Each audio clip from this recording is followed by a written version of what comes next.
Everybody. Welcome to the Memory Fox June webinar here. This is a very special day because we are doing an Ask Me Anything. It's been a while since we've done an event like this, but kind of the concept for today is we really just want to answer questions that you really want to know about. So we brought our really good friend Frank here. Let's see, Frank, when did we first meet? Probably at Nonprofit Oh, Storytelling, maybe yes. 3 or 4 years ago. It was quite a long time, That's probably about, 3 I years think, ago. yes. I want to say San Antonio, so that would have been 22, I believe. Yeah, so we have met so long ago. We have, done a few of these together. You've been on panels of ours. Frank really is a pillar for ethical storytelling in our nonprofit community here. And he really has been so helpful for us here at Memory Fox as we try to continue to better understand how stories can be told more ethically, collected more ethically, nuances with consent. We really have a lot of topics that we try to cover here at Memory Fox, but we only can learn when we bring in voices like Frank, where he can really tell us, this is what I'm seeing, boots on the ground stuff. This is stuff I've done in my own life. And it's really great to have you here today to share with our audience instead of just us having these conversations ourselves.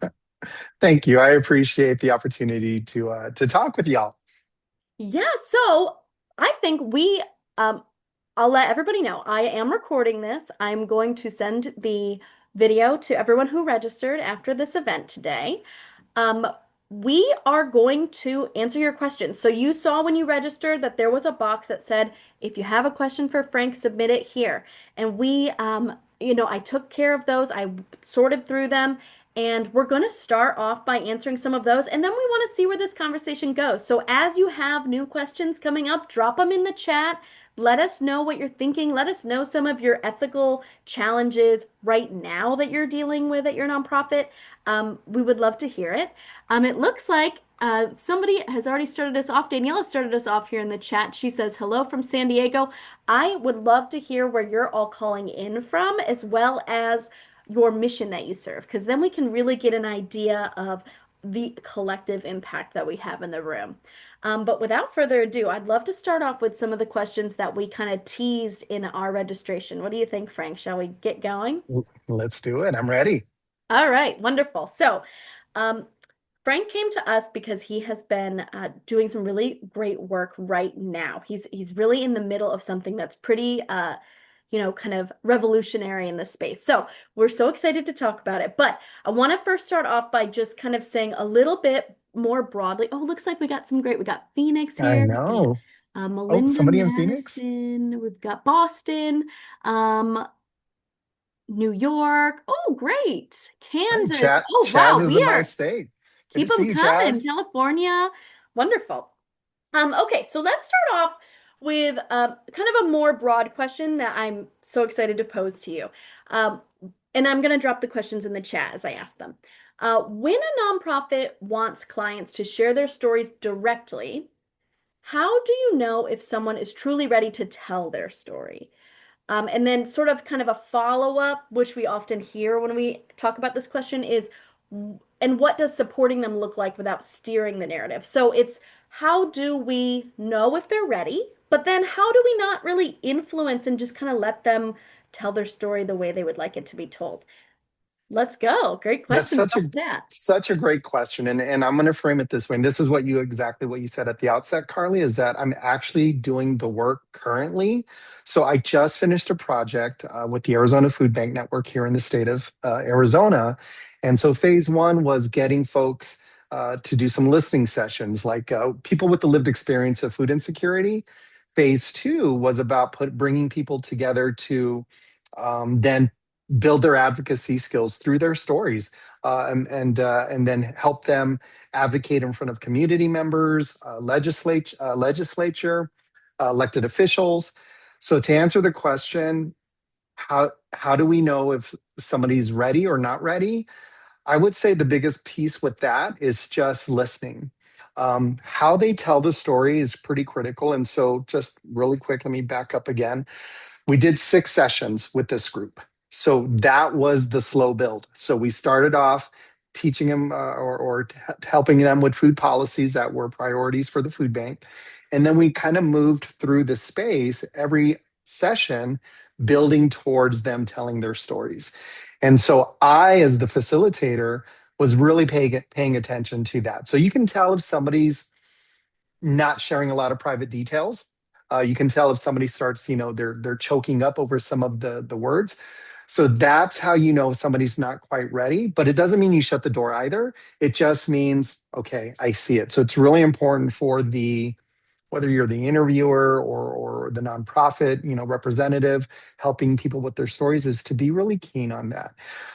And then the second part I would say, Carly, which is probably the most important, is reaffirming, saying it again and again and again, that you do not have to share every single detail of your story.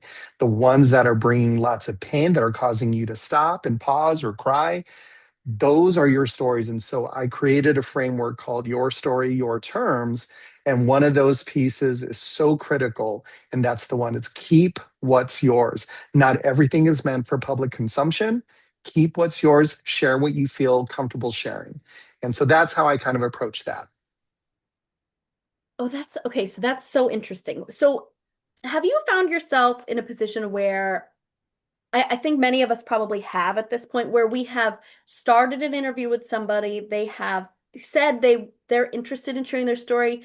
Um, you know, uh, they look like they're ready, that maybe they've agreed to a time and a place, and then maybe once they kind of start sharing, they then start to feel uncomfortable.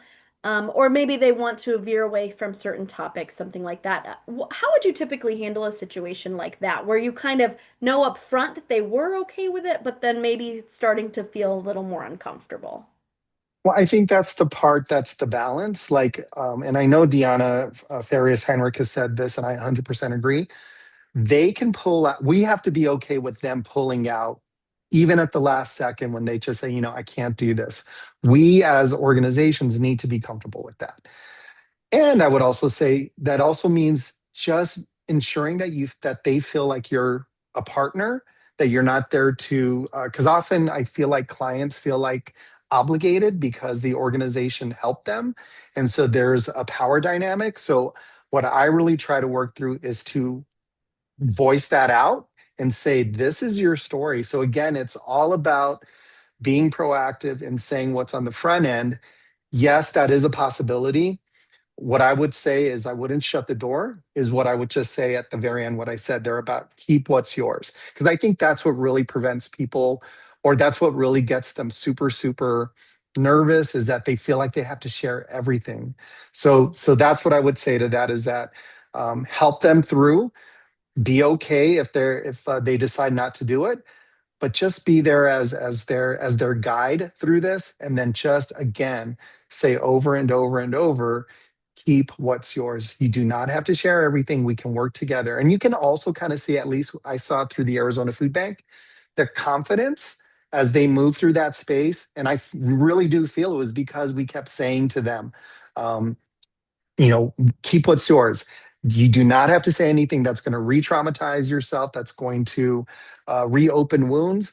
We kept that as a constant message as we are going through the process. Keep what's yours. That I feel like I've heard this concept before, but I've never really heard it said like that. And I think that that is such a easy way to remember it and a really powerful way to remember it, and something that, everybody can really resonate with, right? We're saying, we kind of maybe thought we wanted to share all these things, but oh, well, Frank let me know that if I'm actually not comfortable anymore, if I want to stop right now, that's okay too. And it's not going to impact how the nonprofit's going to see me or how the nonprofit's going to treat me. That's such a good reminder for people. Yeah, yeah. It, Keep it, it what's was a yours. game changer, I really do think, because I'll even be honest. So part of this project was also having the other participants give feedback to the one who was practicing. And a couple of times, and again, a couple of times, oh, say more of this and da da da. But I was very gentle to say yes. And if it still feels uncomfortable, know that you can still keep that to yourself. So it's just that delicate balance of like hearing the feedback from the other saying, oh, I want to know more about that story. It was really powerful because you started to, we could see your emotions, but balancing that out with yes. And you can still keep what's yours. Wow. I gotta say, if I had had that mindset maybe 10 years ago, I worked at a veteran service organization, and our nonprofit, we just, at the time, I don't think anybody was really talking about these concepts in general, but at our nonprofit, I can tell you we were not at all. And I was brand new to the space and I hadn't thought about it in that way. And in fact, I had been Same. actually steered the other way. I'd been told, hey, once you kind of get that emotion, that's when you got to dig in and really, like almost like you kind of say in journalism, like a gotcha moment, right? That's Yeah. not something that we are recommending. We didn't want to No. Well, recommend it 10 years ago, but we certainly don't want to recommend it now. and I was new like you. So I came into the nonprofit sector in 2017. And part of what we did, because we got a lot of government grants, was we would ask our participants to publicly speak in front of elected officials. And so one memory, and I just reached out to her, and God bless her, she's so kind. But one memory that comes out was having somebody share their story. And there was a lot of painful parts of their story, and the image that burns in my head, as soon as she was done, lots of applause, but then she turned around and just buried her head in my shoulder.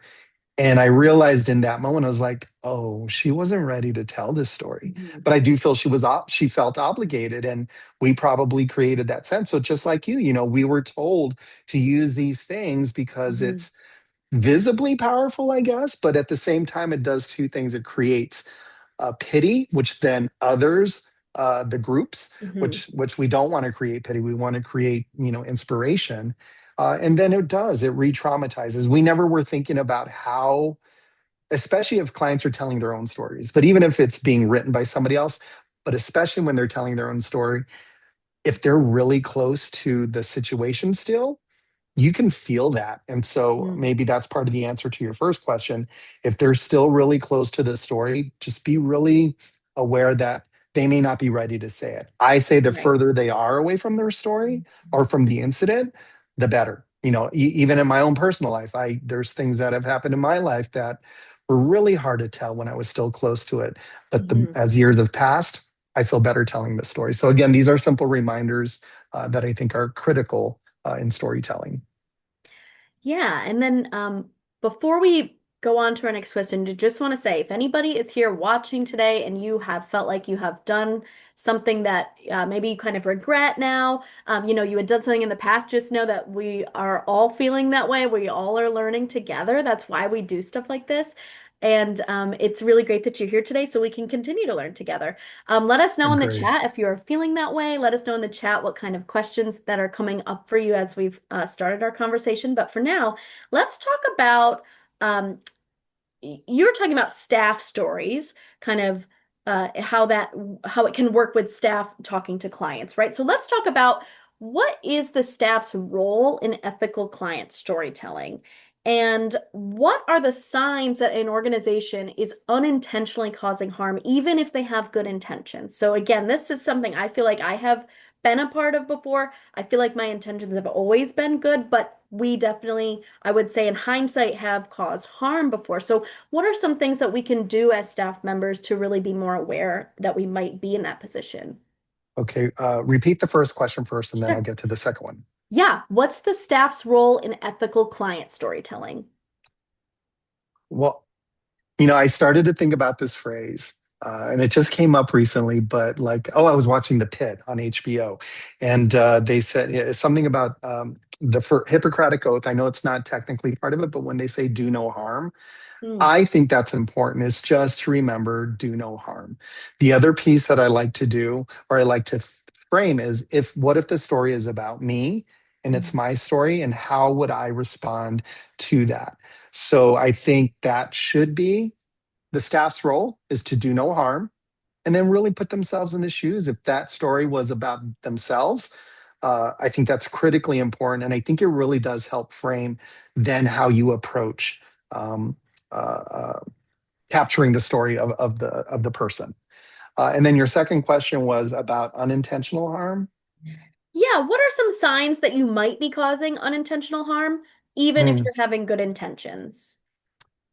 Oh, that's a good one. Um, I think some signs, I'm going to say it in two ways. Okay. One, if you're having the interview with the person and you feel some level of discomfort from the person, then that's probably a sign that there's some unintentional harm that's happening. And it might be simply through the question. So, what I would do is I would really hone in on the questions and make sure that they're not being harmful. I'll give one quick example because it just popped in my head. Yeah, please. This wasn't done in a nonprofit, but I saw it in with like a video clip. So it was a group of women, celebrities. I want to say Regina King was the one that the question was pointed to, and they were saying, "Oh, well, tell us about where you grew up and blah blah." She goes, "Oh, I'm LA bred and born and blah blah blah." And then another actress, but no, where are you really from? And it was like, what? And Regina King, obviously a black woman. And it was just that little harm that was placed in there that just made it uncomfortable. So Yeah. again, that's the one that comes to mind. So just what are the questions? How are you preparing them? How are you writing them? Ensuring that those assumptions aren't made is critical as well. So I think from that approach, that's what I would take. And oh, I said that was one way. The second way is before it is published, run it through some eyes. And especially if you're Mm. working with communities of color, and again, this is a mistake I made when I led that nonprofit years ago, where we did not get the final sign off on the person who's the story we wrote about. She got a hold of it after we sent out our year-end appeal letters, and she was angry, and rightfully angry, of how we told her story. She was like, "You focused on all of the negative stuff of my life, and you didn't talk about any of the positive things that are happening." Mm. And she was right. So those would be the two things I say. On the front end, really pay attention to the body language of the person and your questions. And then on the back end, make sure you have some eyes that are going through it. And the storyteller herself, the client, the participant themselves, let them see it as well so that they give the final sign off. I say that with the caveat because not always do they know what might be harmful later. Mm, So like right. using real names, using any type of identifying things that anybody can say, "Oh, I know that person." So anything to protect that person is really critical. So even if we ask the client, uh, "Do you approve?" There should be some things that we need to do to mitigate the harm as well, and which would be like anonymous, don't share names if they're DACA students or undocumented. All of those things come into play. That is such a good point and really kind of okay, so yeah, like the original question, right? What's the staff's role in ethical client storytelling? That I feel like what you're just talked about sort of is about policy creation, right? Like if we know that It our might stories be. tend to be about from a certain perspective, like a DACA student, for example, maybe we just as a general policy, we know we don't use names. And maybe that's something you let people know, you let your storytellers know before they tell their story. This is our policy, this is how we do things. And then that could have two effects, right? It could mean that they are feel more comfortable sharing maybe even more details if they know this is my policy, this is an example story I can see kind of what it might look like in the end. And Right. then letting them know that when they will get that final approval, again, they might be more willing to share more. So yeah, it almost kind of comes down to some policy creation and or really maybe not even a formal policy, but maybe just knowing everyone on your team is, we're on the same team as the storyteller. We're trying to stay, we want to, bring them into our culture, not alienate them, like you were saying. Right, right. And in addition to that, I think policy creation is great. So having those guidelines in there so that people know where to go. And I think another piece you just made me think of is having like conversations, and I'm saying internally as a staff, anybody who's capturing stories, and even if it's adjacent, having those conversations. And again, with pointed question, how do we want to capture stories? How do we want to do this? How can we protect? Let the internal staff determine some of those things and how they Mhm. proceed and how it affects and how you capture stories. Like the buy-in from the staff absolutely can happen when you have these types of conversations internally. And I would say using restorative circle practices, because that's my other thing that I do, but having these really great questions to ensure that, yeah, that it's ethical all around. So, as we keep doing, that's got me thinking about something else that I know you are really good at teaching, and we're talking today about first person narratives, right? So telling our own story, and often the way that we end up talking about ourselves or telling our own story actually has a lot to do with the questions that were asked. So Yes. I know this is something that you speak a lot about, but really, well, would you like to share maybe some advice on how best to maybe Yeah. frame questions? Yeah, I think yeah, and there is a connection here. So the topic is about first person stories, but we have to create the conditions for success, create the conditions so that those stories can emerge. If we skip that, that's where we run into trouble. So that is exactly what we did with this project with the Arizona Food Bank, which is what I do in pretty much any type of hard conversation or deep dives, is we start with group agreements and say, okay, speak from your heart, listen from the heart, trust your process, say it just enough. We create this environment so that people feel psychologically safe to share their stories.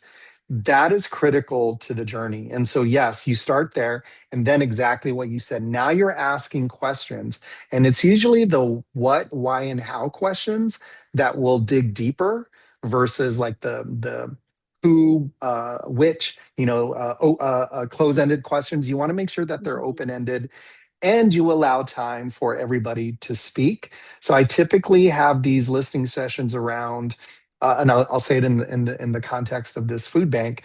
We had 9 participants. That's the perfect number. Every person gets an opportunity to share, and I make sure. And even if, but I'll say, hey, there's no pressure to share. But I know you haven't said anything, Carly. If there's anything you want to add, here's your opportunity.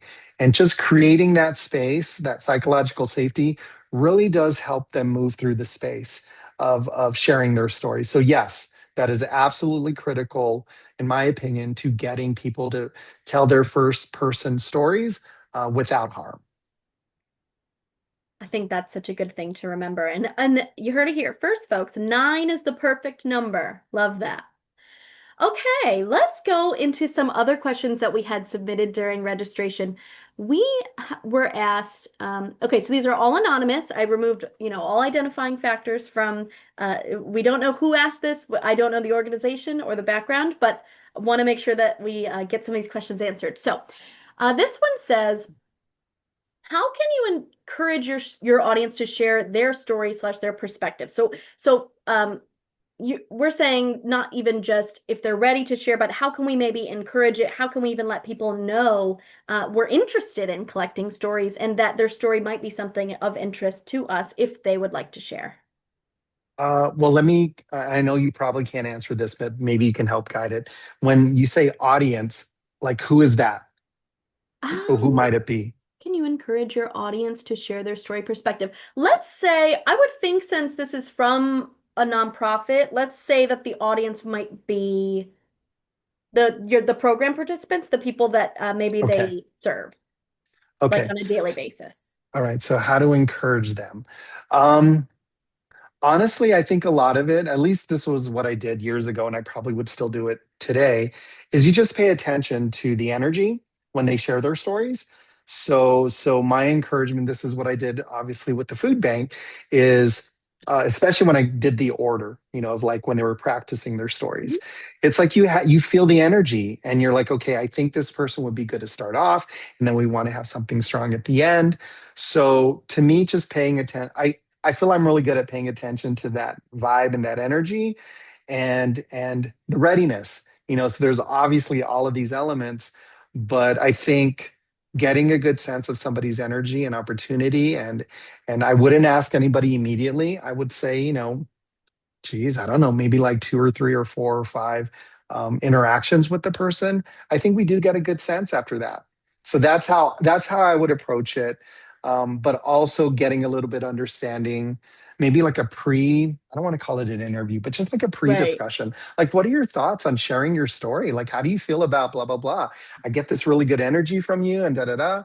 And I think in that moment, that one-on-one, I think you're going to feel if that person, well, one is interested, and then number two, if they're interested, then how to help them tell their story. Right, because they might say, they might have, want to have a great conversation with you, and then you might say, "Would you be interested in sharing this?" And they might say, "Oh, no, no, no, I could never do that," right? Yeah. So, Well, what was really cool about this project was they had to apply to be a part of it. So I think we oh, had like 21 applicants and we selected nine. And so when we got the nine, obviously they're still all in different journeys in regards to their confidence in telling their story. So we did run into a few people at the beginning who were just they didn't share a lot of the personal stuff, but again, you work with them through the process of these mhm. successions.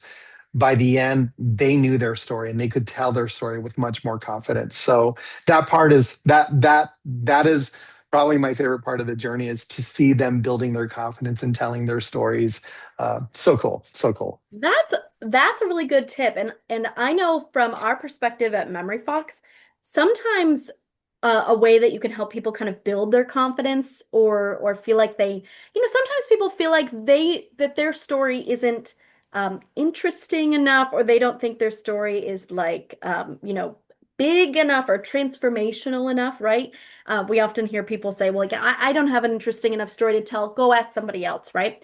But I think that sometimes we can really build people's confidence up by reminding them, like, sometimes your story could just be a quote, or it could just be a Mhm. photo that you took while you were, being a part of our mission, right? It could just be something small. It could be a snippet, just a tidbit, right? It doesn't always have to be this big formal interview. It certainly doesn't always have to be, right? It sometimes Yeah. it actually is not. So I think sometimes we can remind people there are different types of stories, and they all are important, and they're all interesting, and they're all things that people want to hear about. Yeah, and just to add to what you said, I love how you said that is maybe a simple question. If you did this, how would you like to tell your story? And that Yeah, gives the agency to them. And then they're like, if they're like visual storytellers, if they're like, they like talking, if it's whatever it can be, like just hearing you talk about like the social media, give them the agency to create their story on their terms in any format that they want that you can then use. So social media, store like a letter, video, any of those things I feel like would emerge. definitely. Right. And there's a medium for everybody, I think. I Um, agree. Wonderful. Okay, so it looks like we have a question in the Q&A. I'm going to pull that up. Okay. It's from an anonymous attendee. It says, after a family member passes, what would you recommend is the best time to reach out to ask if they'd like to tell their story? Okay, interesting. We might need a little bit more context here, but any thoughts off the top of your head of after a Okay. family Well, member passes? maybe the family to tell that person's story. Is that What okay? would you recommend is the best time to reach out to ask if yeah, yeah, that does sound like what that means, I think. Mhm. So, to me, again, it's the relationship. So hopefully that there's been a really good relationship that has been built prior to that family member passing. I think is critical because sometimes it does feel, and I'm not saying that most nonprofits do this because I want to believe that they don't. But I think historically, some of these relationships have been more transactional than transformative. So the way I would answer that particular question is first, what type of relationship was it? Was it just transactional? Because if it was, probably gonna need some time in between having that conversation with the family after that family member has passed. Um, if it has been a transformational relationship, I think the sooner, honestly, it's like if you have had a good relationship with the person and then the family and then the person passes, I think it demonstrates the relationship between the nonprofit and the donor Mhm. and the family member. And so I think, yeah, it really does depend on the strength of the relationship. Um, Again, a strong relationship sooner. One that's more transactional, probably want to have some time in between there. Yeah, and I think just from my perspective, I was thinking also that context does seem sort of important in this type of question because, for example, when I worked at the Breast Cancer Coalition, we did work with survivors, but we did often have people that did pass away. And they had come to us with for services. We had worked with them in some cases for months, in some cases for years. And you know, because we were a research focused nonprofit, a disease focused nonprofit, that actually was sort of a common occurrence where I used to work. And we often did find that the stories, either ones that we had collected previously to them passing or ones that families felt like they would want to share after, they were often in honor of somebody, or they were kind of a way to continue their legacy, especially if they were vocal in the breast cancer Yeah. community. So it's a complicated question, but often I think that sometimes I've in the past I've heard the advice like if somebody has passed away, just remove their story, get rid of it. Mm, Um, like it's not relevant, or not that it's not relevant, but that we don't want to, have it have legs anymore. And I right. think that really the context of the mission really matters. Yeah, and I want to answer this now a second way. So let's answer it from a client perspective. So I kind of read it initially as if it was a donor. So if I read it as a client, so after a Mm, family member passes, what would I recommend is the best time to reach out if they'd like to tell their story? Again, I would probably say very similar sentiments.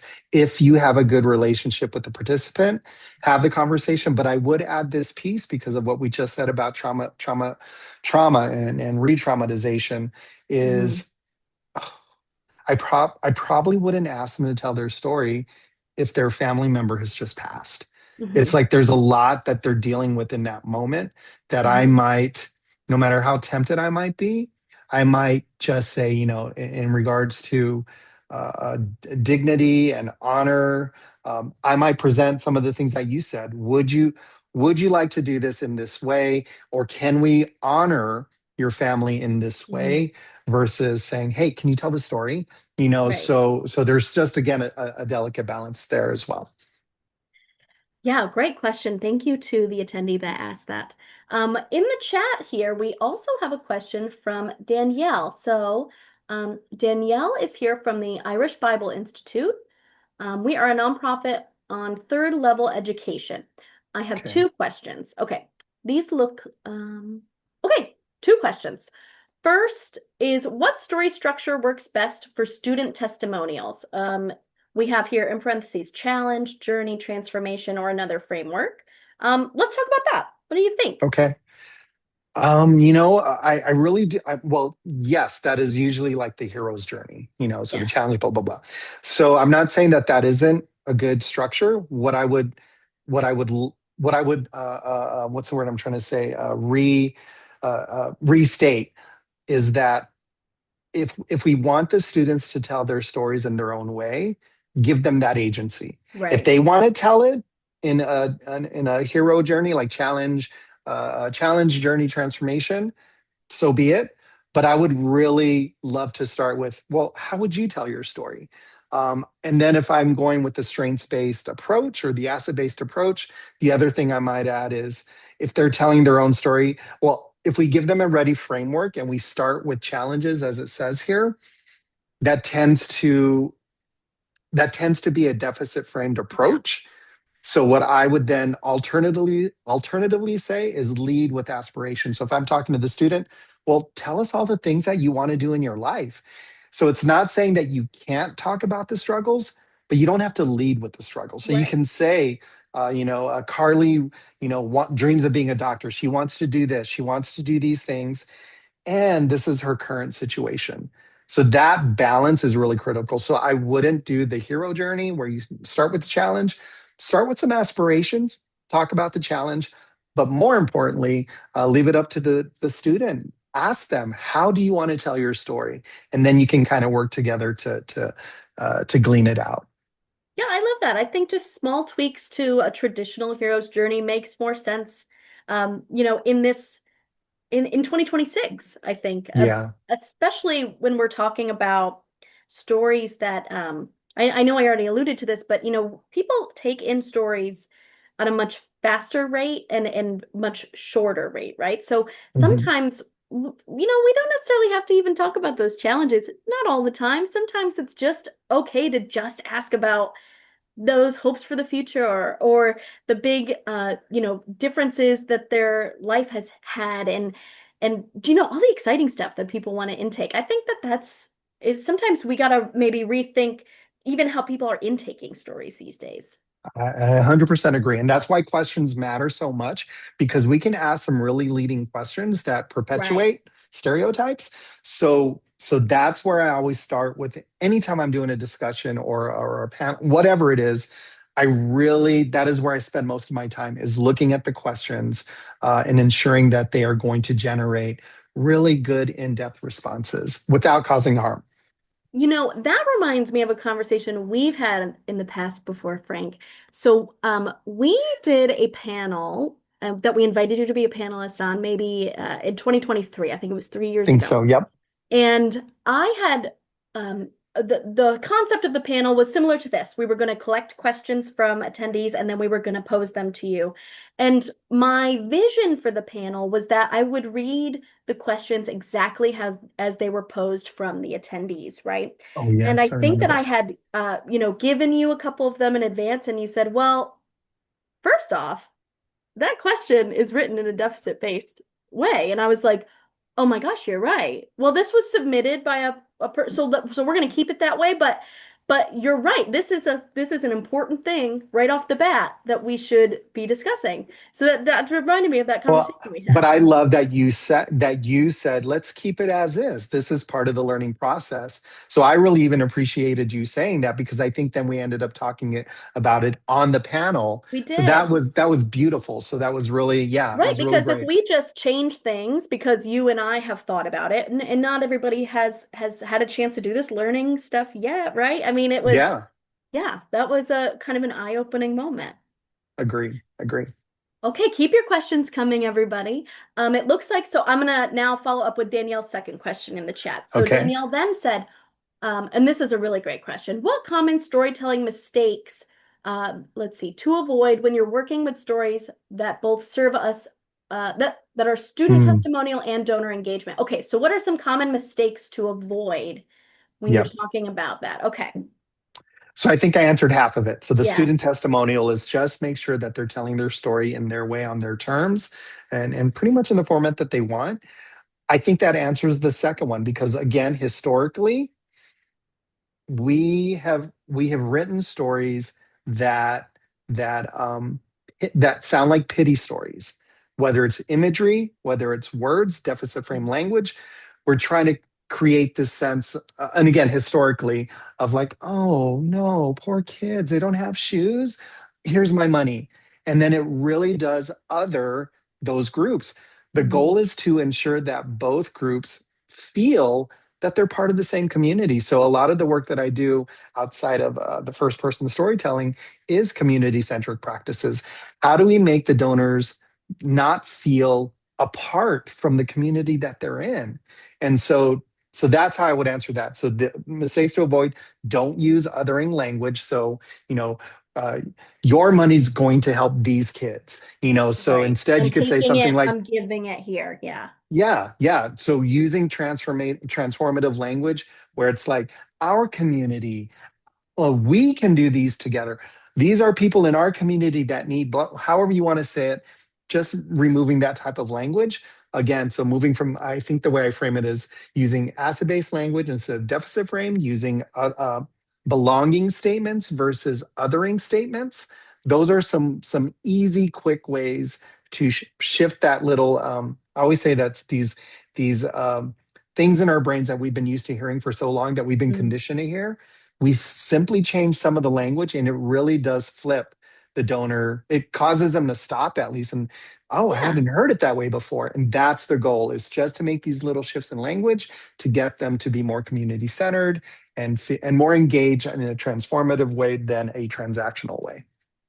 I love that advice. I think that is spot on advice. And I think that sometimes we, we should give our donors a little more credit too. And I think we should say, Agreed. hey, maybe you were even part of your email correspondences saying something like, we are committed to ethical storytelling practices, and this is what that means. This is how you're going to see stories live on our website. Here Yeah. are some of the policies and procedures that we have in place. And you could talk maybe a little bit about your consent form or a little bit about asset-based framing or something that your nonprofit takes very seriously, and let your donors know, because if they care about your nonprofit, they care about why you're making these decisions and they want to know that stuff. So I think that's Yeah. another, yeah, it's great. Bring them right in.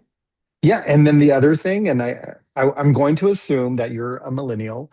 Am I Oh, correct? yes, very much So so. so think about like the makeup and the change of what donors, who donors are, matters. So the younger generation, I would say even with Gen X, I would say with my generation, Gen X, millennials, Gen Z, we all want to be more involved in change and social change. And so having these conversations, you're right. We need to give donors credit, even the older ones as well. They may have heard something their whole lives, but if you take the time to have these new conversations with them, it's going to be amazing. And then, like I said, but the donor landscape is shifting and changing. So what we said to older donors, we shouldn't be using that same model for younger donors. It's very different, and we as nonprofit professionals should really lean into that. I think it's amazing if we did. Yeah, and for people who are interested in getting your emails read and more engaged with, it's always good to talk to your donors as if they're part of your community. Then they'll want to reply, then they'll want to share their stories too. Yep, yep. I think that's great. We always recommend that people, if maybe at the end of an email, you always ask a question, right? Let people give them a chance to answer you, respond to you, be a part of the conversation. I love that. I agree. Yep, love it. All right. One question that came in during registration, which I think is going to be a fairly simple answer, but let's see. The question is, do we need consent forms for everyone we ask to take a video of? Yes. And it doesn't have to be super complicated. Yeah, I went to this one event, and right at the registration, they had you sign right there. Hey, there's going to be some videos taken, blah, blah, blah. Can you sign this? So that is a very easy and quick way. But the short answer is yes, have a consent, because you don't know the circumstances of the people who you're inviting. And if you're inviting community members or participants, we absolutely don't know their circumstances, and maybe they don't want to be identified.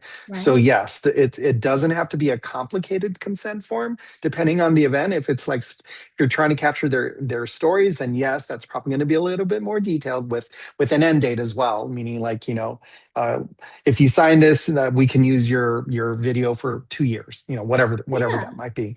But for a gala event, something as simple as we're going to be taking some photos, and then just have something identifying on them. That indicates that they don't want to be Right. videotaped or whatever. Yeah, and I think that's great advice, especially like you were saying, it doesn't have to be this big, long process. Sometimes it's appropriate for that, but everything doesn't have to be. And Right. and when you ask up front for consent, especially in those situations like a gala where there's going to be a photographer, videographer, you're going to be very thankful that you got that consent up front and not retroactively, because that could really mess up a lot of Yeah. your content if you have to Totally. retroactively get consent from people. Yes. It'll be hard. Yes. For sure. All right, we have a new question in the chat from Jessica. Okay. Jessica says, "Hi everyone, how do you encourage visitors of an event to tell their story? We're a museum and we have a community event coming up and we want to encourage visitors to share. But what's a good practice when you don't have an actual relationship like you would with a program?" Oh, okay. So kind of you're inviting the community, and how do we get people that are maybe they're new supporters, maybe they're recurring supporters? What do you think? Oh, I love this question. So thank you, Jessica. I think, well, I'm going to give you a story that I feel is adjacent, but I think it's applicable to this. So I actually have a session. It's called How to Sharpen Your Story. And I just did this on Saturday with a group in person. And what I do is I said, all right, pair off, share your stories with each other, tell them who you are. Once they're done, I ask them, well, how many of you, and I give them like 60 seconds each. And so then I say, how many of you brought up work? And like almost all the hands go up. And so then it's like, all right, we're going to do something a little bit different. And so the whole purpose of that session is to get people to talk about who they are, not Mm, what they do. And so I would offer something similar, Jessica, and we can talk offline about this, but it's very simple. It's simple prompt questions that will help generate them telling their stories that I think would be really, really helpful. So that's how I do that. So it all I've done it twice in person, and just the energy in the space is really cool. So again, it's not apples to apples, but it's very close. So Jessica, I think that's what I would do. Really short, easy prompts, either pair people off. And then, oh, the other part of what I did was I asked for live volunteers, and that part's cool. So similarly, again, not apples to apples, but then you can ask people after they've done that activity, say who would like to share their story, with all of us. So there's just again, those are some of the tricks I would do. that's great. Yeah, having some questions ready, having some ideas ready for people, facilitate, making an environment where people are ready to share. That's great. I would even say having, you often see at events like that, just how people have like a step and repeat, or they have like an area where people are taking Oh yeah, photographs. yeah. Maybe you could also say, this is our storytelling area, our storytelling booth. We'd love to wonder, I why love that did you idea. come today, right? Like, why are you joining us today? And just get to Yeah, know I've seen people. I've That's seen that at fun. a couple locations where they had, yeah, it was like a little video booth. And then they just Yeah, step in, the curtain is there, and then there's a couple of prompts. And yeah, you're right. They share their responses and out they go. So that might be a really clever way to do it too. love that. All right, some other questions that came in during registration. This one is about, okay, I'll just read it. How do we best handle story collection when we primarily serve teenagers? So I'm thinking that the context of this as is meaning youth stories. Oh. What is a best way to handle collecting stories when it comes to youth or minors? Yeah. So I think on obviously the first thing is parental permission. The other thing I would say is if it's internal, I feel like yeah, I think you could use the real names of the people so that internally you know who they are. But certainly anytime that you're going to be then, well, I guess the question is about collecting stories. So Yeah. I think yes, parental permission. I think ethical consent needs to be considered. I think both of those things not considered needs to happen, and then those would be at least two of the pieces that I would start with. And then you can collect the stories. Externally, though, I would not use their real names, any of those, again, identifying things. But I know the question was about the collection. So that's what I would do. Ethical consent, parental permission. And then, yeah, maybe some pre-interviews too, not just with the student, not just with the youth, but with their parents or their guardians. Yeah. I think it's really critical so that the guardian feels and is fully aware of what the process looks like. Yeah, great advice. Great advice. I also think something you mentioned earlier fits well with this, which is making sure that the story kind of has, like an expiration date, because we don't need to be telling youth stories. We don't need to Mm-mm. be telling a story about a child who is now 30 or 40 years old, right? I mean, we Right, don't, right. like, that's literally not the same person anymore. So, yeah. Exactly. And they may not want to have their story out there anymore. So there's a multitude of reasons. So if you capture that on the front end, even internally then as an organization, you've got to come up with some new stories and not reuse ones like you said from 20 years ago. Yeah, I actually have posted about that on LinkedIn before, and somebody commented, we've been using the same story for the past 10 Mm. years, and they were a youth Oof. organization. And I was like, oh my goodness, that person is quite literally an Not a adult youth. now. Like, okay, that's, you know, probably time to collect some new stories for that organization. Absolutely, for sure. All right. Okay, this one is a more sensitive question. So, Okay. this question says, as an organization working with vulnerable women, survivors of rape, how can we document and publicize victim stories for awareness and advocacy while fully protecting their identity? So, this comes up with what we do at Memory Fox a lot. People will say, well, our stories are so sensitive. They are so, um, there's so many reasons why these people don't want to be identified. There's, safety, Yeah. dignity, re-traumatization, all the reasons you've already listed. Is there a way that we can share stories like that kind of also will work for awareness and advocacy purposes, because that is important too. Yeah, the answer is yes, as long as you do those other things. Just ensure that there's anonymity. Again, composite stories work. And you can even eat language can be used by the nonprofit saying this is a composite story, but actual experiences of various of our clients or whatever. So absolutely there's ways to do that. And I'm thinking even locally, the YWCA, they do a lot of those storytelling, using those storytelling techniques as well. Just first names often is kind of what they use. They recently did a like a I don't know if it was like a campaign. I don't think it was a campaign, but regardless, those as long as you're using those tactics, uh, yes, you can use those stories, even with victims of abuse and domestic violence. Yeah, that's tough. But yeah, you named a lot of ways that people can do that. I know sometimes um, I don't intend this to come off insensitive, but sometimes being a little more creative in the way that you are kind of like a composite story, for example, like kind of thinking about it creatively, what are some ways we can really hide identities and kind of maybe put a couple stories together or show um, your video being something that of course doesn't have any humans in it, but it's something that metaphorically Yeah. shows what you do. Maybe it shows a piece of your mission that doesn't involve human interaction or uh, so when I say creatively, that's what I mean. Like No, something I that you maybe have to totally, think yeah. outside of the box You could have for. like animation instead of Yeah. people. So yes, absolutely be creative with it. You can capture the story and use a different voice to tell that part of the story. There's absolutely many different ways to be creative and tell those stories in a way that is educational, and told without harm. Yeah.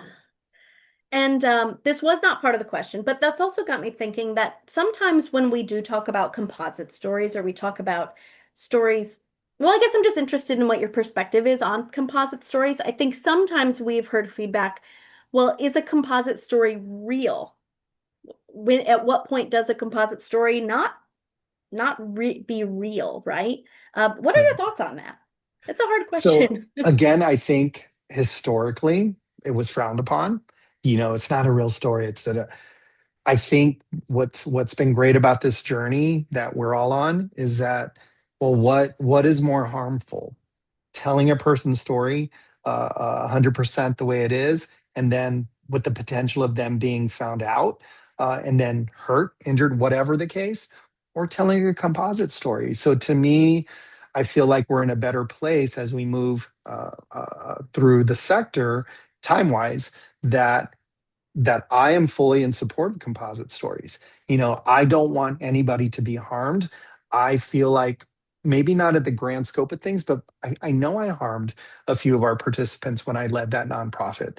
So my goal has been now to, all right, well, if the alternative is going to make it worse, even Mhm. the potential for it, let's go this direction. Let's do this. So that's why reaffirming, keep what's yours, composite stories, anything that helps protect the person, but also inform our communities of what's going on is 100% the way I would go. Yeah, I think that's good advice. I think you already touched on this, but I think that nonprofit professionals, we want to do well for our community. We want to do no harm. And if it feels like that is the way that you can tell stories about your nonprofit without doing harm and you are doing that with good intentions, I think that sometimes is what your Yeah. policy needs to be, right?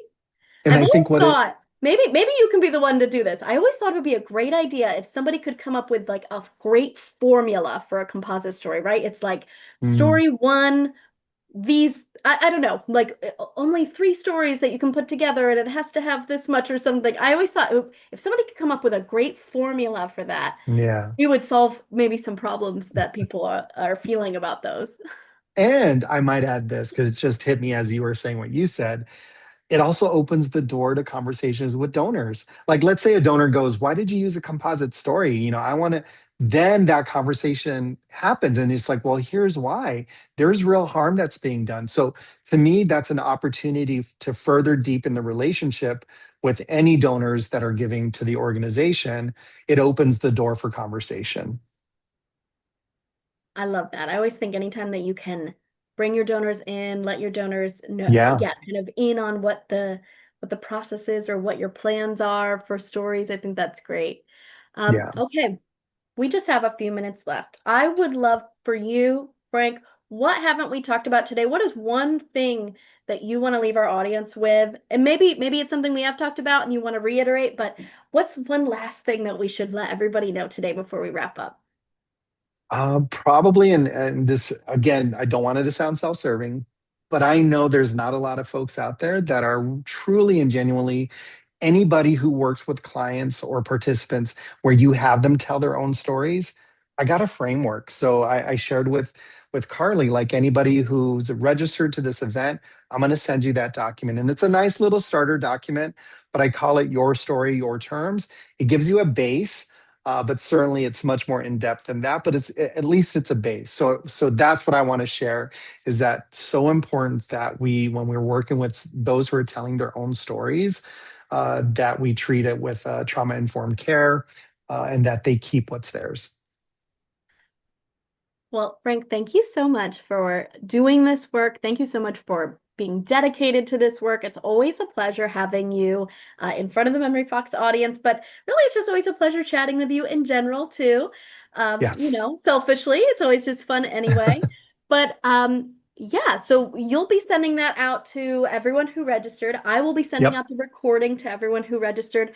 I also want to invite everyone who registered if you're interested, we didn't talk about Memory Fox today. You know, that's not what today was about. But if you are interested in learning more about Memory Fox, my colleague Danielle is actually going to be offering a campaign building workshop next Ooh. Wednesday. So this is a workshop where you will come, you can bring your own storytelling idea, something that you want to get off the ground at your nonprofit.